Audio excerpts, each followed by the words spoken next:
This view gives you a little bit better idea of what the building would look like. So you see this is the side here, and that's what we're going to look at. Then this is all view off of this whole side, and this is all public, so really fantastic. This upper one could probably be public or private. People could decide, but in any case, I mean, it wouldn't be public. They could basically use it for commercial or non-commercial, I guess. But these walkways, then you can walk all of this length of this building, and right over here, out to there, you could have stairways that also go inside the building in a couple spots and go up through it. Up here on the roof, you can see there's spaces for the light shafts and rain to collect down.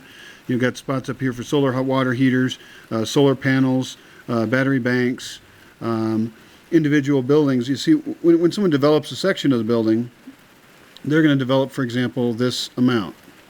And they can decide how many rooms wide of the building they would like to do. They develop that whole section. The requirement is that they must have this walkway connect to the other buildings. That's critical so that people can have a walking culture. Each different section could have a very different architectural style. So this one might have a different facade on it. It might have rounded portals here, while another one might be more rectilinear.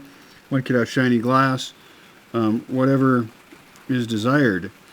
And so for development, this allows this building to be developed and then owned by a building co-op who has full voting control over how that building continues to operate. The developer goes ahead and sells the units, and then the owner of the individual unit fully owns it, just as they would a condominium. Each unit, you can't build stairs between the two, so you have to buy units as flat units. Of course, somebody could always buy two, and then there'd not be a law against somebody putting a stairway in the middle, but it's kind of a waste if you wanted to do it that way overall. And with this development model, the developer wouldn't have any motivation to do that. He's going to have really nice floors and 3 floors, and then there's a basement down here below, remember? And so the value of being part of that building for the person who owns their flat or condo is pretty cool. This section of the building might also have out here areas which are designated for other uses. For example, sitting areas and outdoor restaurants and things nearby. We do definitely want to keep a green buffer right around the building, though. So, if at all possible, we decide what's possible, really. So out here, then we've got transit in here, right? We've got people walking and so forth.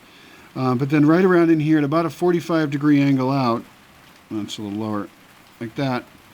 You never want to put any trees that are going to fall in the building, but as soon as you're right out here, you can start to have some fluffy trees, and hopefully this slopes down so you don't ruin your view. In the Bosque property, it is that way, so we can actually have trees all in here going downslope and not ruin the view at all. On the upside, over here, assuming there isn't much view, this is generally upslope, you put, again, trees as close into the building as you can. You wouldn't want, for example, a pine tree right here, because it might then fall onto your building. That would be unwise.